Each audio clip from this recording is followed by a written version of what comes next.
I've done that in my marriage, and so have you, but we've thought about the wrong things in the church. And so I think there's always a way in which we can move forward. So that's in piece about that. Let's go to so you see, look, a couple other things here. And in terms of this church attendance piece, so that this is a little different after 2013 because we have a couple of churches that broke the 1,000 barrier. So we have 13 churches that worship 1,000 or more, and then roughly almost 30 of our churches, 10%, worship 500 persons or more.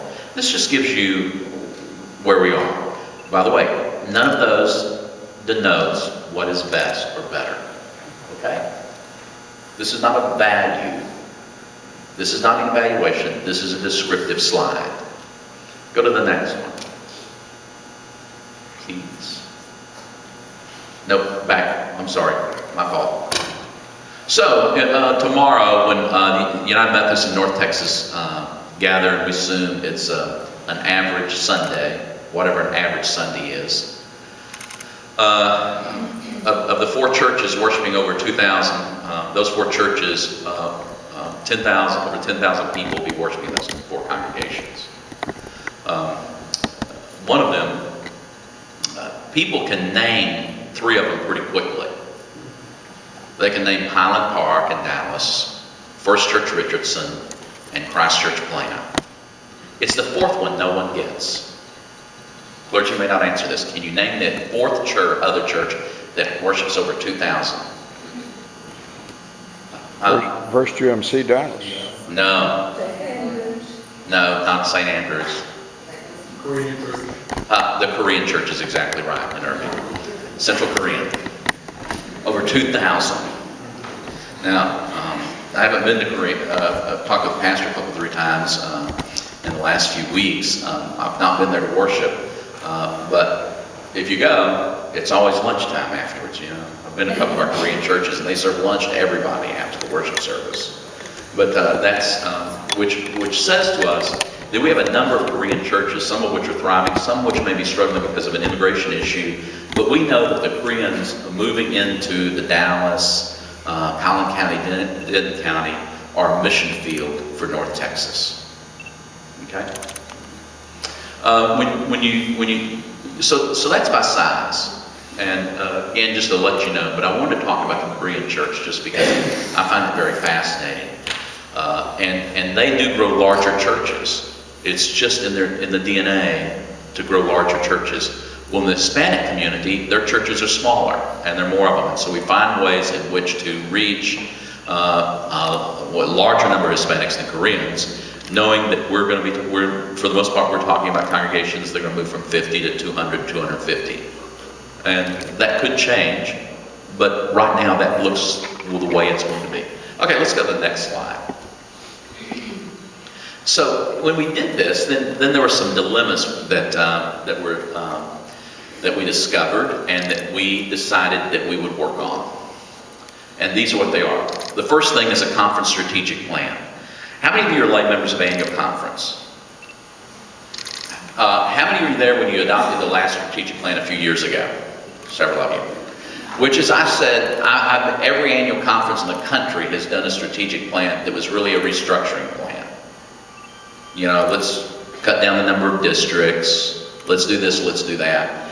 And I sat through one in Central Texas, and I've been very clear. This wasn't a strategic plan, this is a reorganization plan. That's not to say it was the wrong thing to do, but restructuring is not something I'm really interested in doing. So we talked about a strategic plan that was crisp and clear, and that focused on 3 or 4 initiatives, and that really had a strategy about it, which meant that it was different from anything most of us do, because we've all sat on long-range plans, planning committees in churches, and all of a sudden you realize we are talking about the color of the paint in the parlor in the strategic plan. And that's not a strategy, that's not strategy. I don't even know if it's a tactic. But that being said, well, it is a tactic for discord sometimes, I want to say that. But so we're talking about a strategic plan that it's about our mission field and about sustainability of our churches and how we provide the resources to local churches of any size in order to thrive. And I'll talk about that in a minute. The second thing is in North Texas United Methodist identity. When I talk to pastors around the conference and laity as well, look, I've been a pastor my whole life, so I know what it's like to do this. Every once in a while, you're in a church and you realize, I don't think that some people understand that we're United Methodist. And I'm not talking about appointment. I'm just talking about some basic theological ground rules. And it's about the way we talk and the way we live grace. It's the way in which we talk about the will of God, human responsibility, human freedom, and that things aren't destined. Which is to say, and the way in which we all heard this more than anything is the way in which we talk with people who've experienced a death, a tragedy. Because God didn't will that tragedy. It wasn't in God's plan. God's will and God's plan is how do we make, not even how we make sense, but how do we move through. So, but it's not just that. We want to talk about our Christian identity as United Methodist. Because we believe that everyone is born with free will. It's not destined that they have or not have a relationship. God doesn't decide that. We decide that. And those are important pieces. So that's the piece about the United Methodist identity. Let me give you an example. I've said this in the spring of 2012. I was shocked to see, after several tornadoes had ripped through the Midwest and other parts of our country, that a leading voice and for some people in Christian circles said that the tornadoes were God's judgment on us. Look, God's not out killing people in order to make a point. God made God's point when God's people went to start digging through rubble. God made God's point when people gave up weeks to go rebuild communities. God made God's point when people held each other's hands in grief. You hear what I'm saying? This becomes important. We've got to watch how we talk about our God.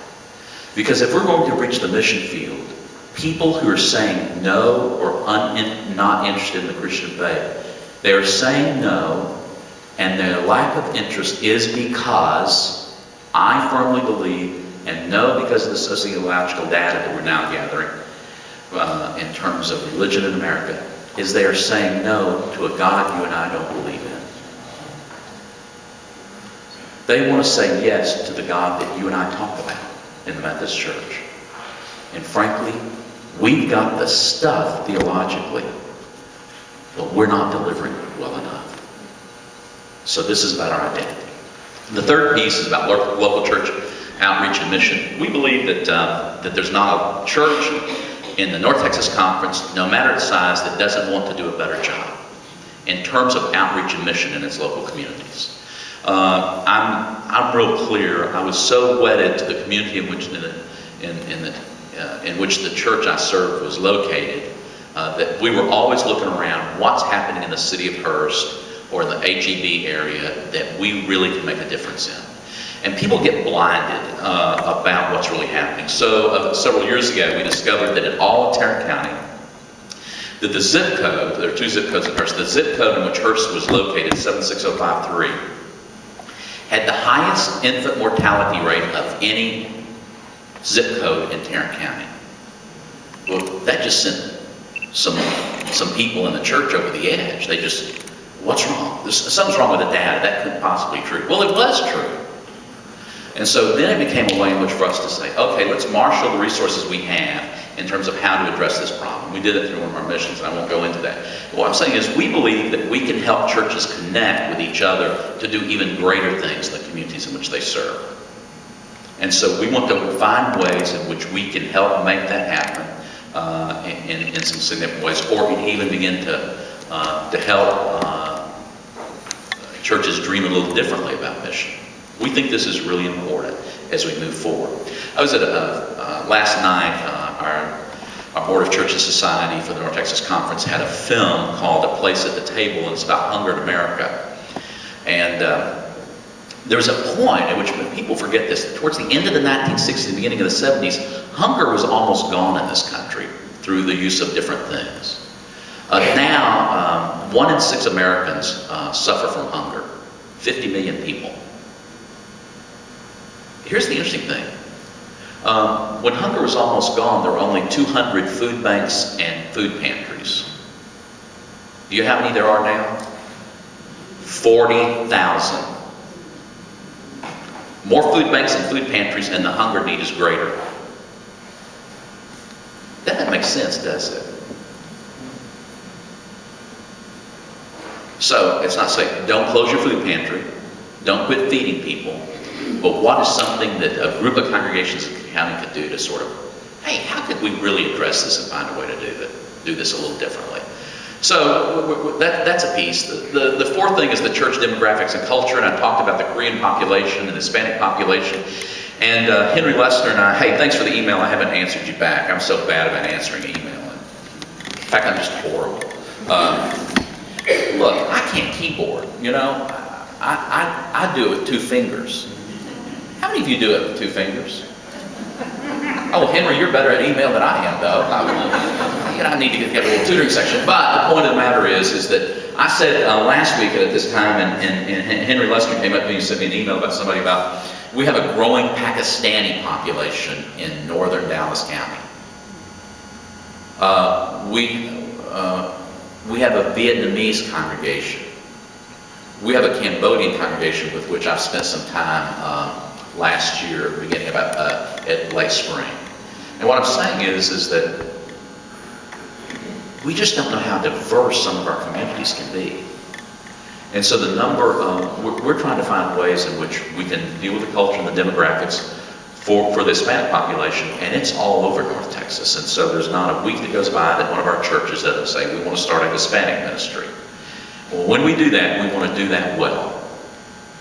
It's sort of like a restaurant. If it fails if the location fails, and another moves in, it's going to fail again, and another moves in, it's going to fail again. So I believe that we get one chance to do this right with optimum possibilities. So we've got to do it well all the time. And which means, it doesn't mean I'm afraid of failure. It means that if we do a Hispanic ministry in a particular church and it continues to fail, we know we need to move churches in terms of doing that. But this is an interesting piece because they don't get large quickly, and it's difficult to know how to do this, but we're working significantly on this. The next 2 things have to do with debt loads. One's debt loads of clergy. So we're doing this study right now that's involving with a funding plan that we're going to bring to the annual conference, we hope, about debt load, seminary education debt. Now, at annual conference, a couple of motions were made about that, and I must tell you that anecdotally, I have some questions about how deep this debt load is as it relates to theological education. I'm not saying there's not any. When I was a pastor of First Church Hurst, I had 5. At one point, I looked up, and I was the only full-time clergy person, and everybody else was in school. Judith may remember this. I mean, everybody was in school, and at Perkins. And I'm thinking, well, this wasn't very smart of me to be the only full-time clergy person, but we were able to make it happen. I think we were better then, to be honest, when everybody was in school. That's because when you get more focused, you just do better. But that being said, none of them graduated with any debt. So we've been looking at it, and as we talk to our younger clergy, none of them have any debt. Their debt is not about seminary education. It may be undergraduate debt. But we're talking about basically seminary debt, theological training debt. And what we're discovering is a lot of people are putting on the debt load is about not choosing to change one's lifestyle or standard of living while one is in theological training. Now look, friends, you might as well train it then, because it's going to be a great rude awakening the first appointment of the most. But anyway, so we're working about how do we deal with that? Because we want to be fair, we want to do this well, but we're clear that we're emerging with this idea that what the conference will seek to address is debt load as it for tuition, fees, and books. So, but this is an issue for some of our clergy, and we're working on that, and we must address that. The second thing is just debt loads at churches, and this is some of our larger churches, and while much of that may be under control, we have had some serious hiccups, not with larger churches, but other churches about debt loads, and we're looking at how to tighten that up so we don't get somebody in trouble. And we're dealing with a couple of those right now, and and they're very troubling. The next thing is the clergy training, strategic planning, and fundraising, and this also has to do with congregations. We have a group of people who are willing to help congregations learn how to budget and do some things financially. And we believe we have significant people resources to help congregations who may be struggling with how they budget or how they deploy resources, that we know that we've got people who can be helpful about that. And then the last thing is clergy effectiveness. So let's talk turkey here. We all have ranges of effectiveness in terms of our jobs in life. And our clergy have ranges of effectiveness. And that's no surprise to you. And we discovered that some clergy are more effective in some places than they are other places. That, they just thrive in better places than other places. And we've discovered that some clergy don't thrive anywhere. That's a fact. And I've said this. I've been open with them. So we are looking at clergy effectiveness in terms of what we expect of clergy. But I want you to know that you are our partners in this. And the reason I say that is because how many of you are on the Staff Parish Relations Committee right now, or Pastor Parish Relations Committee? Raise your hand. How many of you have been on one before? Raise your hand. So let's see everybody who's been on one or is on one right now. Raise your hand. The evaluation forms sometimes are challenging.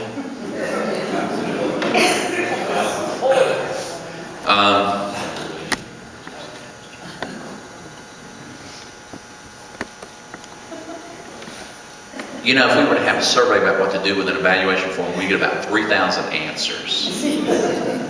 So we are working on that. I'm not saying that will change, but what we're working on is in terms of what we expect effectiveness to look like in broad general forms from our clergy. With that, though, is this is where I really need you. I need your help. I need you to fill out the forms. I need you to be honest with your clergy, but I need you to be affirming of the same thing. So when I talk about accountability, most people think we're talking about things that people aren't doing well. Accountability is also about affirming people when they're doing well. Does that make sense? Some of our SPR committees, for example, it's accountability time or evaluation time. Let's look at every shortcoming that our pastor has.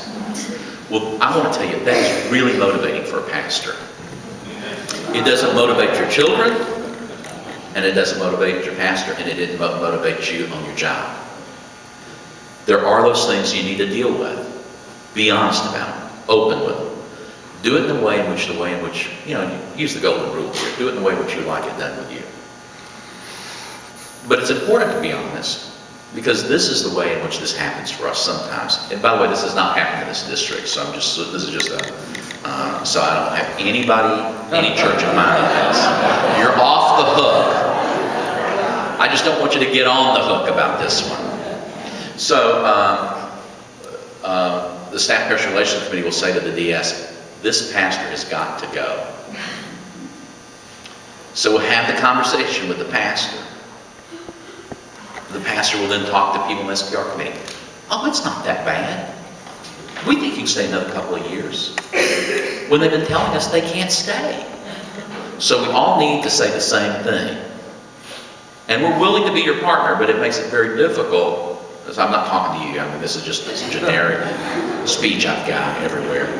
We're willing to be the partner, but we've got to have, I guess what I'm saying is, thank you for your ministry, but I'm holding you accountable about this. We've got to take seriously the evaluation, because this is the way in which we help our pastors grow.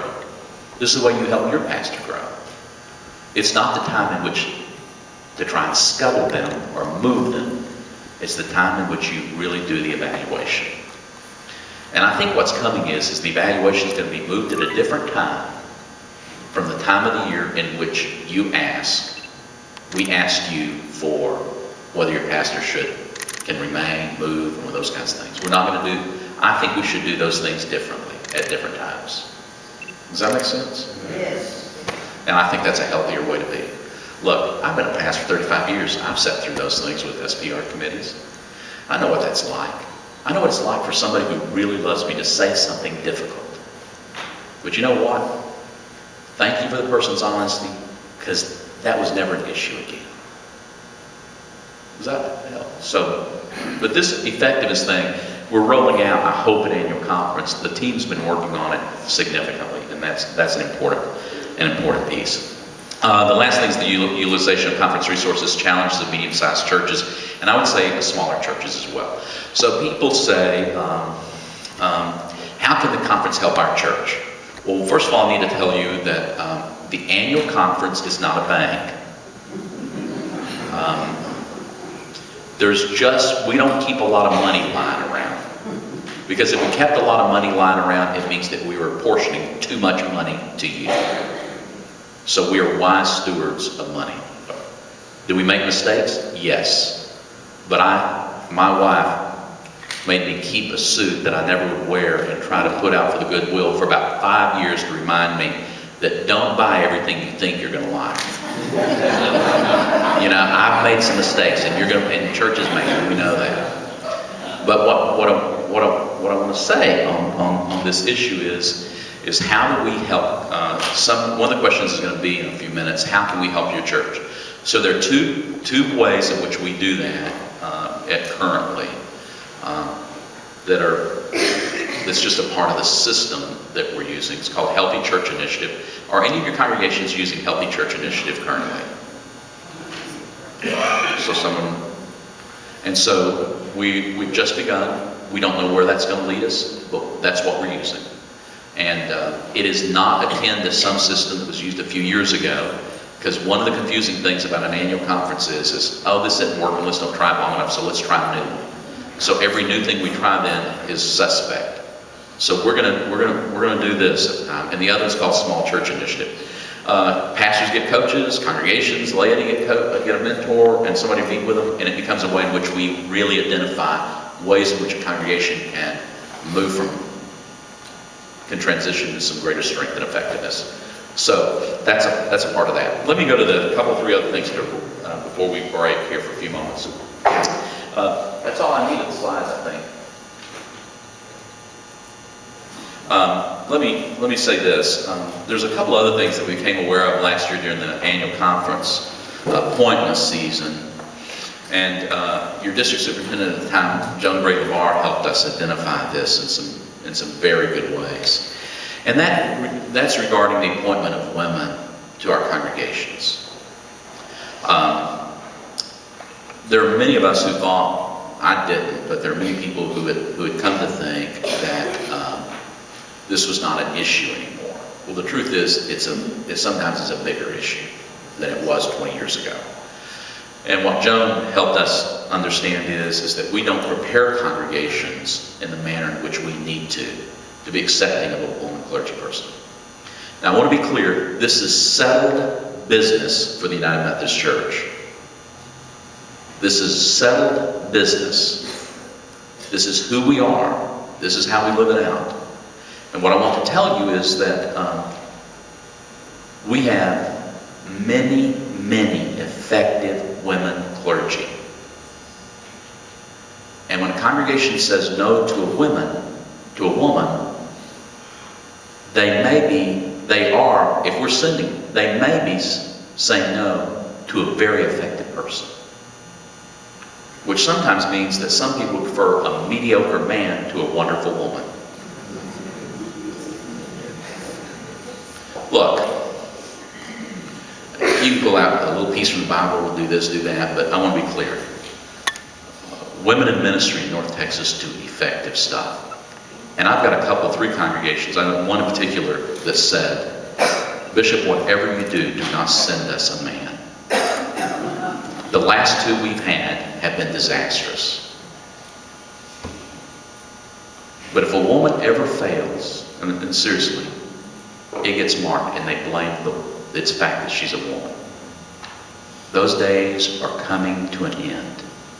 And what we want to do is we want to help congregations live into what it means to fully embrace the gifts and graces for ministry that people have regardless of gender.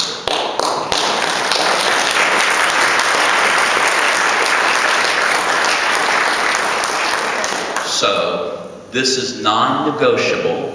We know there have been some things, and we know that that means that we will continually work, but we will be working with SPR committees, with our male clergy, who at times have been less than helpful.